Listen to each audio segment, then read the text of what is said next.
1773 के regulating act के बारे में हम इस वीडियो में अध्ययन करेंगे।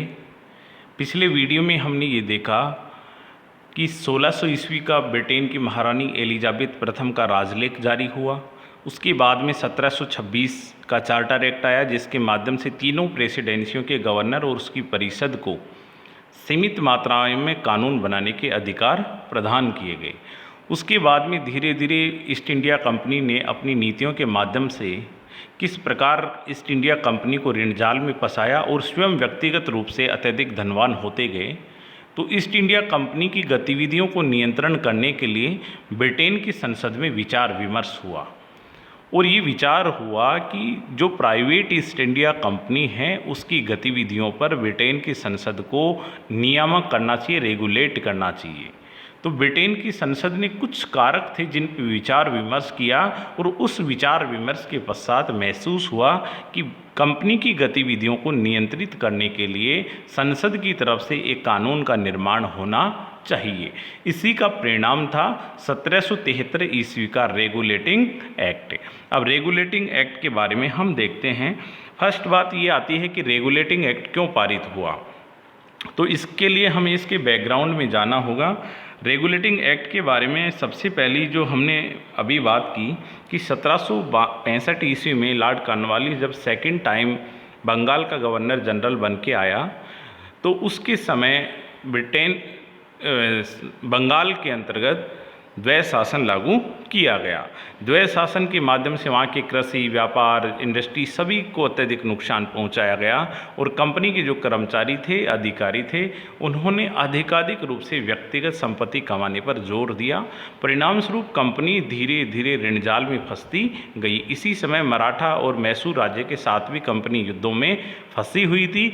उस कारण भी कंपनी को ज़्यादा धन की आवश्यकता थी, लेकिन कंपनी के कर्मचारी और अधिकारी जो निजी व्यापार थे उसके माध्यम से लूट घूस के माध्यम से अत्यधिक नुकसान कंपनी को पहुंचाया। तो कंपनी ने अपनी गतिविधियों को जारी रखने के लिए ब्रिटेन की संसद के सामने ऋण के लिए अपील की। तो जब अपील की तो ये विचार हुआ कि जिस कंपनी के कर्मचारी अत्यधिक धनवान हो वो कंपनी कैसे घाटे में जा सकती है। तो इसलिए ये विचार विमर्श हुआ कि कंपनी की गतिविधियों को नियंत्रित किया जाना आवश्यक है। लेकिन इससे भी ज़्यादा जो उद्देश्य ब्रिटेन की संसद के लोगों का था वह ये था कि इस कंपनी के कर्मचारी अत्यधिक धनवान क्यों हैं। तो उनके मन में भी अप्रत्यक्ष रूप से ये इच्छा थी कि कंपनी के द्वारा जो व्यापारिक लाभ कमाया जा रहा है उसमें ब्रिटिश राजनेता और बिजनेसमैन का भी हक होना चाहिए। तो इसलिए वे कानून के माध्यम से कंपनी की गतिविधियों पर व्यापारिक एकाधिकार को ख़त्म करके अपना भी योगदान या अपना भी भागीदारी करना चाह रहे थे। तो कंपनी के ऋण जाल के कारण ब्रिटेन की संसद को कंपनी की गतिविधियों में हस्तक्षेप करने का मौका मिला। द्वितीय जो कारण है 1773 की बात चल रही है। इस समय तक आते आते इंग्लैंड के अंतर्गत व्यापारिक गतिविधियों में काफ़ी तेज़ी आती है। इंडस्ट्रियल रेवोल्यूशन धीरे धीरे अपने चरम की ओर अग्रसर थी, लेकिन पूर्वी देशों के साथ व्यापार करने की अनुमति तो मात्र 217 लोग जो इस कंपनी के स्टेक होल्डर्स थे उन्हीं को थी। तो धीरे धीरे वहाँ की संसद पर व्यापारिक जो ग्रुप्स थे उनके द्वारा दबाव पड़ना शुरू हुआ कि इन देशों के साथ हमें भी व्यापार की अनुमति मिलनी चाहिए। इसलिए संसद पे ये दबाव पड़ा कि कानून के माध्यम से कंपनी की गतिविधियों को नियंत्रित करके हमें भी व्यापारिक मौका मिलना चाहिए।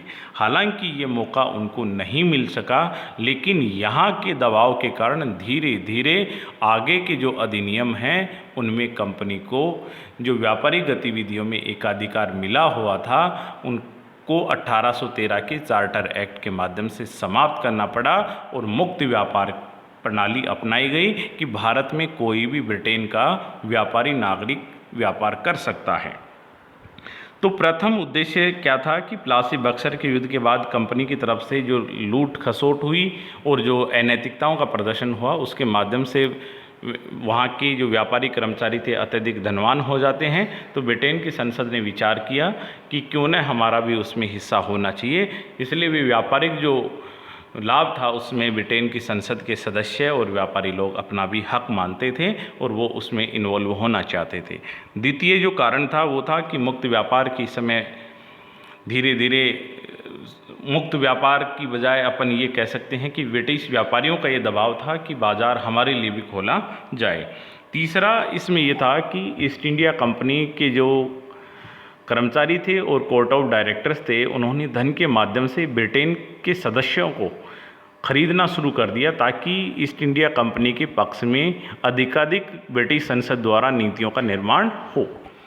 लेकिन कुछ लोग जो बुद्धिजीवी थे और संसदीय गरिमाओं को मेंटेन रखना चाहते थे, तो उन्होंने विचार किया कि यदि प्रारंभिक रूप में ईस्ट इंडिया कंपनी की इस प्रकार की अनैतिक गतिविधियों पर नियंत्रण नहीं हुआ तो भविष्य में ब्रिटेन की संसद को बड़े स्तर पर प्रतिकूल प्रभावित कर सकती है।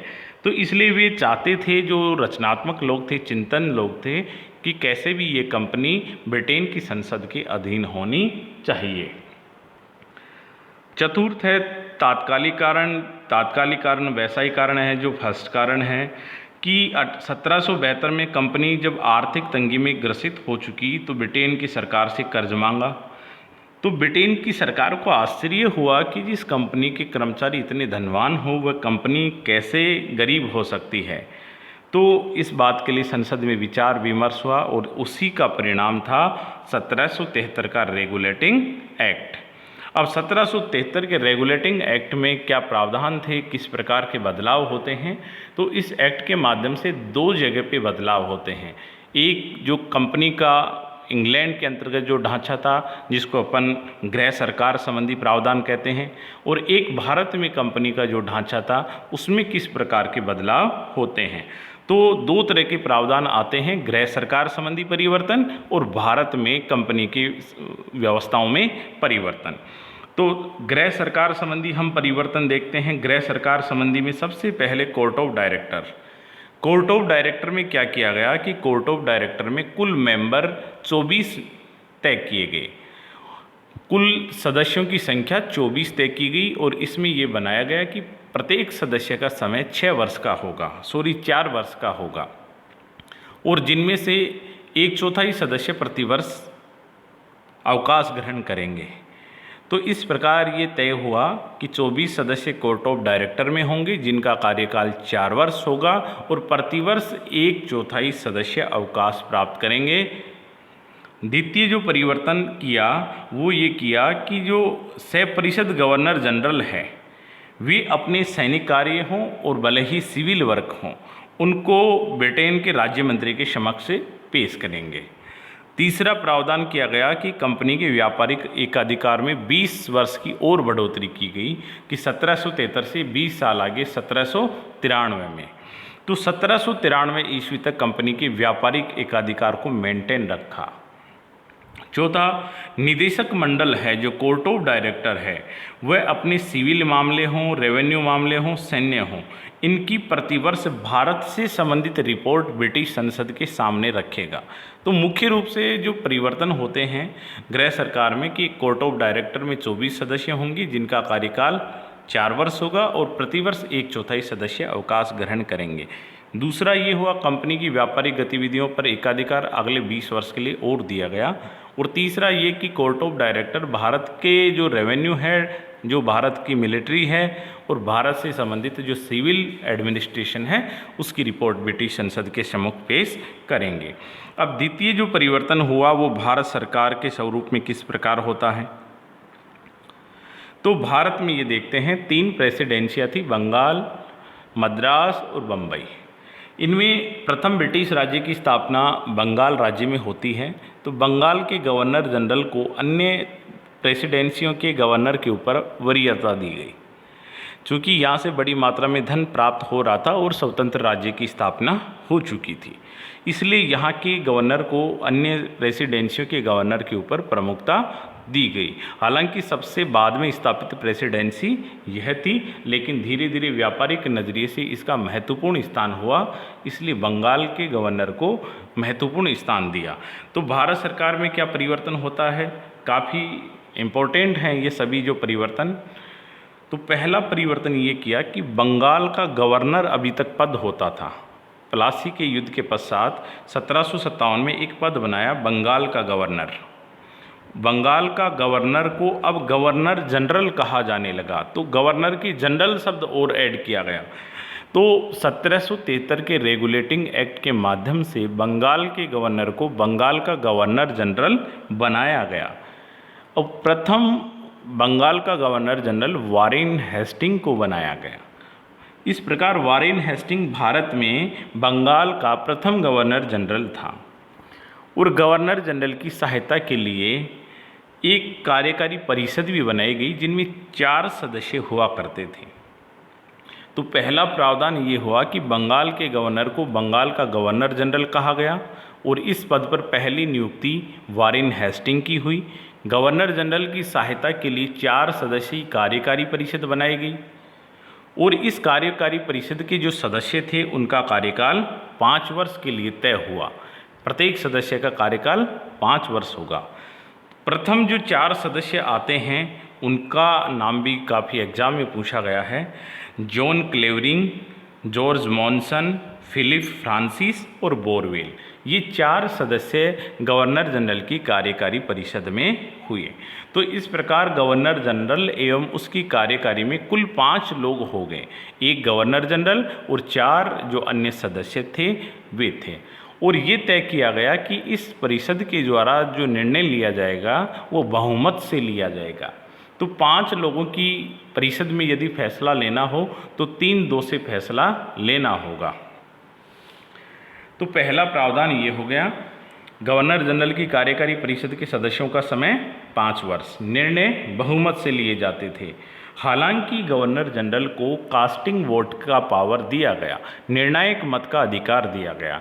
निर्णायक मत का अधिकार उसी समय प्राप्त होता है जब बराबर की स्थिति हो जाए, द्वितीय जो परिवर्तन हुआ ये किया गया कि बम्बई और मद्रास के गवर्नर बंगाल के गवर्नर जनरल के अधीन रहेंगे युद्ध और शांति संबंधी विषयों पर। अन्य मामलों में तो उन प्रेसिडेंसी के गवर्नर को स्वतंत्रता रहेगी, लेकिन युद्ध करना हो और शांति करनी हो तब वो बंगाल के गवर्नर जनरल के अधीन रहेंगे। तृतीय जो परिवर्तन हुआ कि कंपनी के कर्मचारियों का लोगों से उपहार लेना और निजी व्यापार करने पर प्रतिबंध लगाया। ये हमने देखा कि द्वैत शासन के माध्यम से किस प्रकार कंपनी के कर्मचारियों ने व्यापारियों से, भारतीय जो जमींदार थे, भारतीय जो नवाब थे, उनसे किस प्रकार से उपहार ले लेकर नवाब बदलते रहते थे, किस प्रकार से बड़ी बड़ी घूस ली और उन्होंने बंगाल में नए नए नवाब बनाए। साथ ही निजी व्यापार के माध्यम से कंपनी को अत्यधिक नुकसान पहुंचाया।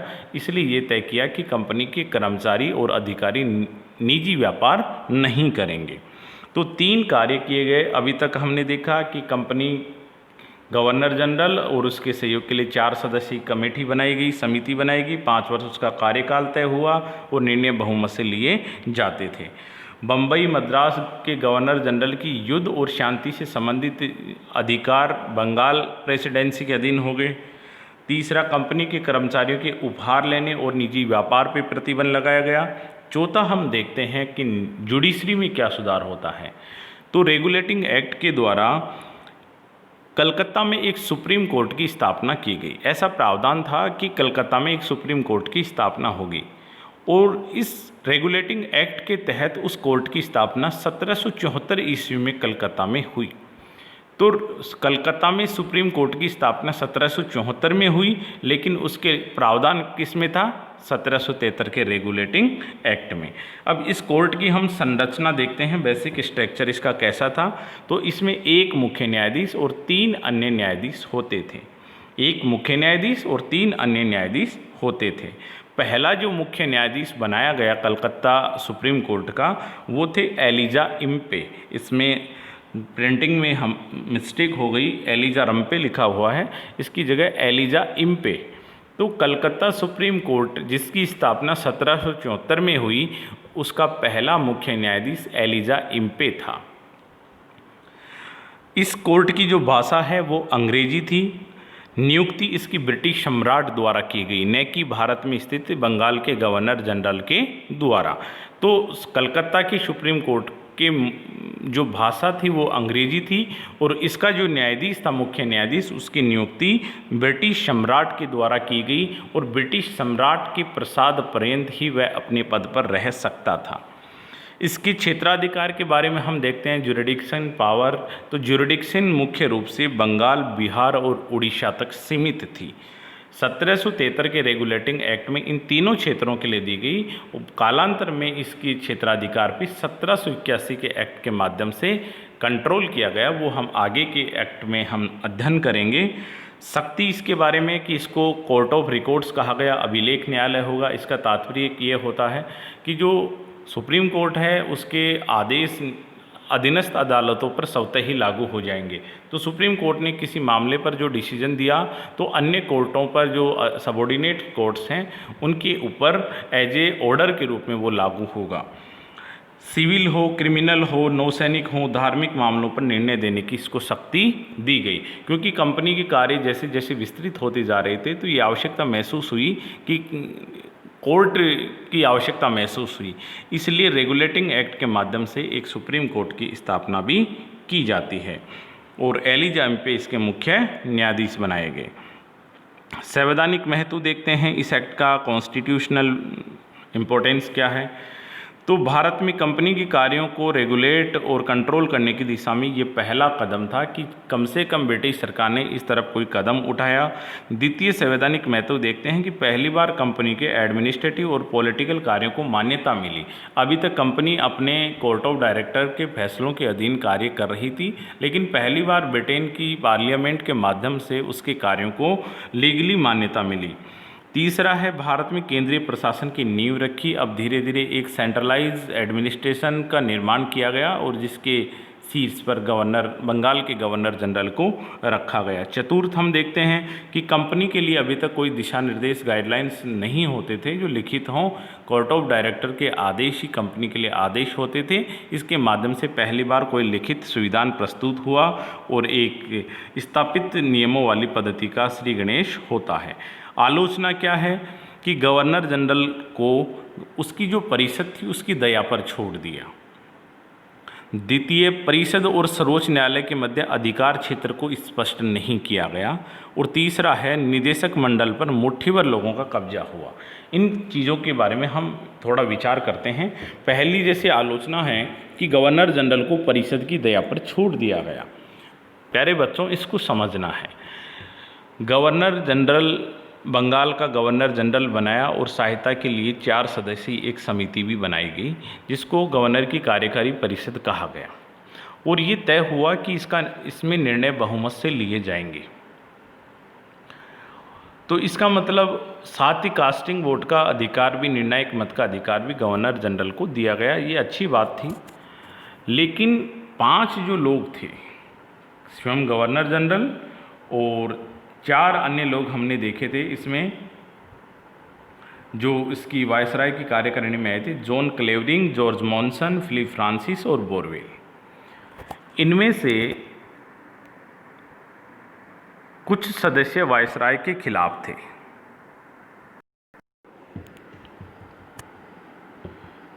तो इस गवर्नर जनरल की परिषद में 4 सदस्य और एक मुख्य गवर्नर जनरल होता था और ये निर्धारित किया कि बहुमत से फैसले लिए जाएंगे। लेकिन जो ये 4 लोग आते हैं, इनमें से 3 वायसराय जो गवर्नर जनरल थे उसके विरोधी थे, इसलिए वे 3 हमेशा एक तरफ रहते थे। एक सदस्य वारेन हेस्टिंग के साथ रहता था। तो इसलिए वो तीनों लोग, यदि वायसराय से किसी बात में मतभेद होता तो वो तीनों 3-2 से हर फैसले को पारित कर देते थे। इसलिए वायसराय खुद कई मामलों में डिसीजन नहीं ले पाया, यहाँ तक कि कई मामलों में उन्होंने वायसराय के खिलाफ भी डिसीजन लिए। तो इसलिए जो बहुमत से निर्णय लिए जाने का जो प्रावधान था, कास्टिंग वोट देने का कोई तात्पर्य नहीं रहा, क्योंकि कास्टिंग वोट भी 3-2 की स्थिति में नहीं दे सकता था। जब बराबरी की बातचीत हो, बराबरी का वोटिंग होता, तभी दे सकता था। तो इस प्रकार यदि हम देखें तो गवर्नर जनरल को परिषद की दया पे छोड़ा गया। द्वितीय पॉइंट हमने देखा कि परिषद तथा सर्वोच्च न्यायालय के मध्य अधिकार क्षेत्र को विवाद था, क्योंकि अभी तक हमने ये देखा गवर्नर जनरल और उसकी परिषद को कई मामलों में डिसीजन लेने की पावर थी। दूसरी तरफ सुप्रीम कोर्ट की भी स्थापना 1774 में कोलकाता में कर दी जाती है, लेकिन इस एक्ट में ये नहीं बताया गया कि किन मामलों में कौन सुनवाई करेगा, रेवेन्यू मामले कौन देखेगा, क्रिमिनल मामले कौन देखेगा। इसलिए एक मामले को लेकर कभी परिषद कभी कोर्ट, इन दोनों में आपस में विवाद रहता था। इसी प्रकार जो मुट्ठीभर जो कोर्ट ऑफ डायरेक्टर के लोग थे, उन्होंने पूरे भारत के ऊपर राज करने की पावर एक प्रकार से इस अधिनियम के माध्यम से दी गई। तो हमने ये रेगुलेटिंग एक्ट के बारे में अध्ययन किया है। मुख्य रूप से इसमें अध्ययन आपको यही करना है कि 2 प्रकार के परिवर्तन होते हैं, गृह सरकार में और भारत में। गृह सरकार में मुख्य रूप से परिवर्तन क्या होते हैं कि कोर्ट ऑफ डायरेक्टर में 24 मेंबर निर्धारित किए गए, जिनका कार्यकाल 4 वर्ष निर्धारित किया गया, जिनमें 1/4 प्रतिवर्ष अवकाश ग्रहण करते थे। द्वितीय ये किया गया कि कंपनी की गतिविधियों को व्यापारिक एकाधिकार के मामले में 20 वर्ष के लिए और बढ़ाया गया। तीसरा परिवर्तन किया गया कि कोर्ट ऑफ डायरेक्टर प्रतिवर्ष भारत का जो राजस्व है, सिविल मामले हैं, उनसे संबंधित रिपोर्ट ब्रिटिश संसद के समक्ष रखेंगे। भारत में देखते हैं तो बंगाल के गवर्नर को गवर्नर जनरल बनाया। वारेन हेस्टिंग प्रथम गवर्नर जनरल के रूप में आया और उसकी सहायता के लिए 4 सदस्यों की कार्यकारी समिति बनाई गई। और इस पूरी जो गवर्नर जनरल और उसके जो सदस्य थे, उनका समय 5 वर्ष निर्धारित किया गया। 4 सदस्य क्लेवरिंग, मॉनसन, फ्रांसिस और बोरवेल आए, निर्णय बहुमत से थे और गवर्नर जनरल को कास्टिंग वोट की राइट थी। बम्बई, मद्रास के गवर्नरों को बंगाल के गवर्नर के अधीन किया। केवल जो युद्ध और शांति संबंधी मामले थे, अन्य मामलों में उन गवर्नर जनरल को स्वतंत्र छोड़ा गया। इस कारण वो काफ़ी मामलों में स्वतंत्र थे, इसलिए वे अपने क्षेत्र की जो जनता थी उसके साथ अत्यधिक शोषण किया। तीसरा जो पॉइंट है कि कंपनी के कर्मचारियों के उपहार लेने पे और निजी व्यापार पे प्रतिबंध किया गया, ये अच्छा प्रावधान था। और कंपनी के अंतर्गत न्यायिक रूप से हम देखते हैं तो 1774 में सुप्रीम कोर्ट की स्थापना हुई, जिसका प्रावधान इस कानून में था, इस अधिनियम में था। जो सर्वोच्च न्यायालय था, एक उसमें मुख्य न्यायाधीश, 3 अन्य न्यायाधीश हुआ करते थे। मुख्य न्यायाधीश के रूप में एलिजा एम्पे पहला मुख्य न्यायाधीश बनकर आया। इस न्यायालय की भाषा अंग्रेजी रखी गई और इसके जो मुख्य न्यायाधीश थे उसकी नियुक्ति ब्रिटिश क्राउन के माध्यम से होती थी और उन्हीं के प्रसाद पर्यंत ये पद पे बने रहते थे। क्षेत्राधिकार देखते हैं, बंगाल, बिहार और उड़ीसा इसका क्षेत्राधिकार था। शक्ति के रूप में ये कोर्ट ऑफ रिकॉर्ड अभिलेखीय न्यायालय था, जिसका तात्पर्य अधीनस्थ न्यायालयों पर इसके आदेश लागू थे। सिविल, आपराधिक, नौसैनिक मामलों में ये निर्णय देता था। तो इसका अध्ययन हमने किया है। आगामी वीडियो में जो नेक्स्ट जो एक्ट हैं उनका अध्ययन करेंगे। धन्यवाद।